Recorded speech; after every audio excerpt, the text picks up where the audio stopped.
السلام علیکم ورحمۃ اللہ۔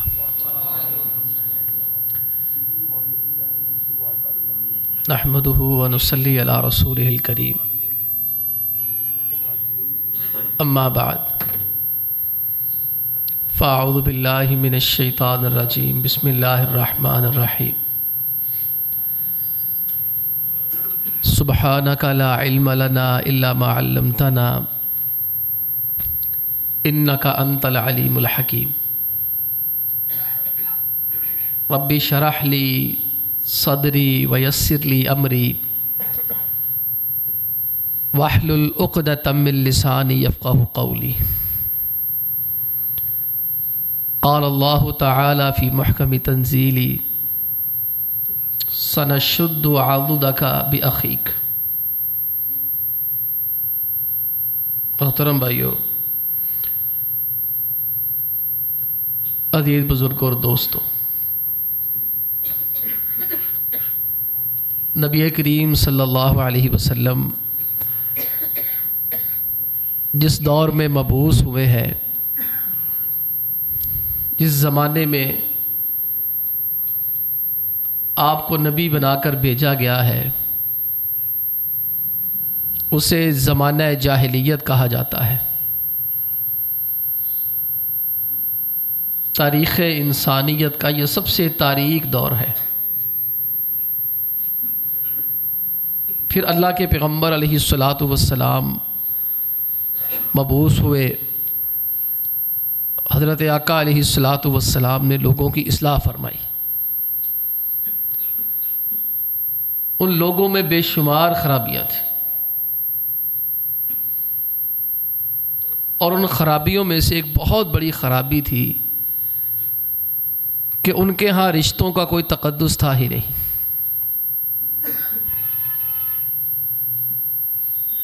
وَإِذَا بُشِّرَ أَحَدُهُمْ بِالْأُنْثَى ظَلَّ وَجْهُهُ مُسْوَدًّا وَهُوَ كَظِيمٌ يَتَوَارَى مِنَ الْقَوْمِ مِنْ سُوءِ مَا بُشِّرَ بِهِ أَيُمْسِكُهُ عَلَى هُونٍ أَمْ يَدُسُّهُ فِي التُّرَابِ۔ بیٹیاں پیدا ہوتی تو چہرے کے رنگ ہی اڑ جاتے۔ مولانا حالی رحمہ اللہ نے ان آیات کو اشعار میں بیان کیا ہے۔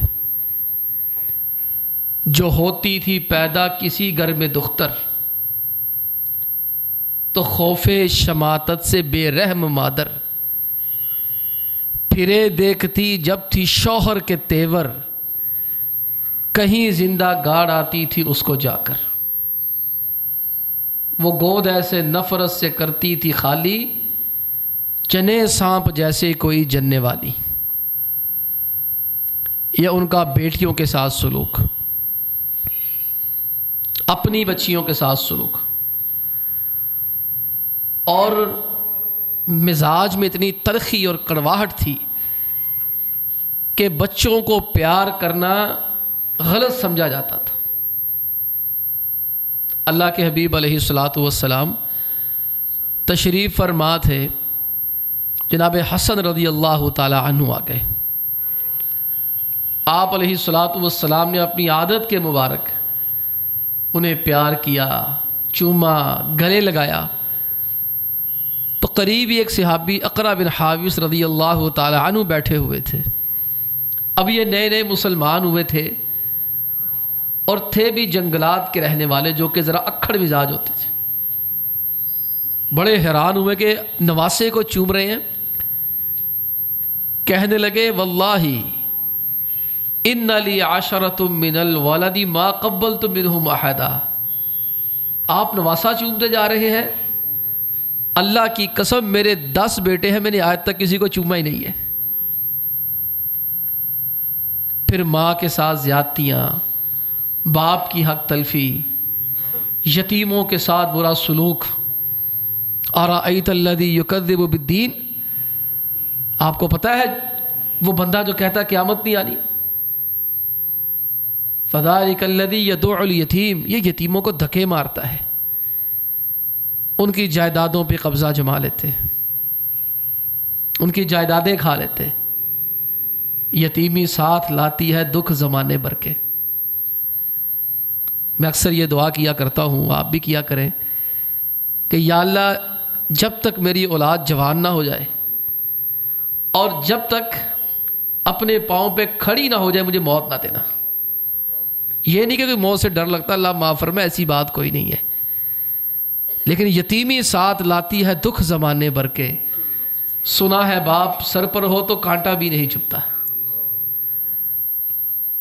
اللہ کے پیغمبر علیہ الصلوۃ والسلام نے رشتوں کی اہمیت کو سمجھایا۔ بھائیوں کے ساتھ ذرا سی بات پہ 20-20 30-30 سال تعلق ہی کوئی نہیں، کبھی پانی پینے پلانے پہ جھگڑا، کہیں گھوڑا آگے بڑھانے پہ جھگڑا، ذرا سی بات پہ بگڑ بیٹھتے۔ اوس اور خزرج بھائی تھے نا، انہی کی آگے نسل تھی۔ وہ اوس و خزرج کی باہم لڑائی صدی جس میں انہوں نے آدھی گوائی،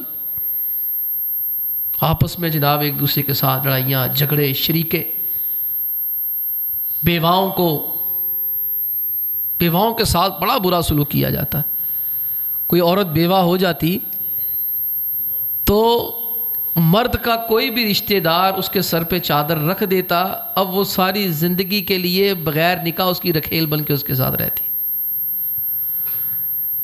کس کس رشتے کو آپ کھنگالیں گے، کس کس کو ٹٹولیں گے۔ یہ عرب کا ایک مجموعی معاشرتی مزاج تھا، اور ان کے ہاں ان چیزوں کو برا نہیں سمجھا جاتا تھا۔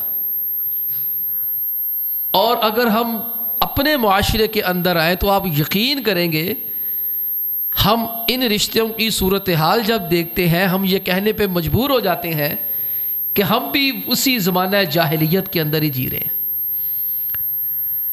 ہمارے ہاں بھی آپ کو کئی لوگ مل جائیں گے، اولاد کی خوشخبری ملے گی، اولاد ہونے والی ہے، الٹرا ساؤنڈ کروائیں گے، بچی ہے تو حمل گروا دیں گے۔ ہم سے اچھے وہ تھے، کم از کم سانس تو لینے دیتے نا، یہ تو سانس بھی لینے دیتے بچی کو۔ بیٹوں کو پیار ہی نہیں کرتے، کہتے منڈے خراب ہوئے انہوں نے۔ بیواؤں کے ساتھ جو بد زیادتی کی جاتی ہے، یتیموں کے ساتھ جو سلوک کیا جاتا ہے، ماں کے ساتھ جو سلوک کیا جاتا ہے، باپ کی جو توہین کی جاتی ہے، ہم دیکھتے ہیں معاشرہ اسی جگہ پہ دوبارہ آ گیا۔ اللہ کے پیغمبر علیہ الصلوۃ والسلام نے کیسے اصلاح فرمائی تھی، ان لوگوں کے دلوں کی کیسے اصلاح فرمائی، رشتوں کا تقدس ان کے دلوں میں کیسے پیدا کیا، قرآن و سنت کے ذریعے سے ان رشتوں کا مقام سمجھایا۔ تو ظاہری بات ہے آج بھی اگر آپ کو ان رشتوں کا تقدس بحال کرنا ہے، ان رشتوں کے مقام اور مرتبے کو منوانا ہے، تو پھر اسی طرح کرنا پڑے گا کہ لوگوں کی قرآن و سنت کے ذریعے ہی اصلاح کرنی پڑے گی، اور لوگوں کو بتانا پڑے گا کہ ہر رشتے کا کیا شرعی تعلق ہے، کیا شرعی حیثیت ہے، اس کا مقام شریعت میں کس قدر زیادہ ہے۔ اب بیٹیوں کا مسئلہ ہے، اللہ تعالیٰ نے اپنے نبیوں کو بیٹیاں دی۔ امام احمد رحمہ اللہ کے ایک دوست تھے، محدث تھے، اللہ تعالیٰ نے انہیں 9 بیٹیاں عطا فرمائی۔ وہ فرماتے ہیں جب بھی میرے ہاں بیٹی ہوتی، امام احمد رحمہ اللہ کو پتہ چلتا، امام احمد رحمہ اللہ میرے پاس آتے، مجھے آ کر کہتے الانبیاء اولا آباء البنات، کہ پریشان نہیں ہونا، اللہ نے اپنے نبیوں کو ہمیشہ بیٹیاں ہی دی ہیں۔ نبی کریم علیہ الصلوۃ والسلام کو اللہ نے 4 بیٹیاں دی، پیارے پیغمبر علیہ الصلوۃ والسلام نے کبھی اف تک نہیں کی۔ سیدہ عائشہ رضی اللہ تعالی عنہا فرماتی ہیں میرے پاس نا ایک عورت آئی کھانا مانگنے کے لیے، اس کے ساتھ 2 بیٹیاں تھیں اور میرے پاس 3 کھجوریں تھیں۔ میں نے اس کو 3 کھجوریں دے دی، اس نے 1 کھجور ایک بیٹی کو دی، دوسری کھجور دوسری بیٹی کو دے دی، دونوں بیٹیوں نے 1-1 کھجور کھا لی، تیسری کھانے لگی، دونوں بیٹیوں نے ماں کی طرف ایسے کر کے دیکھا۔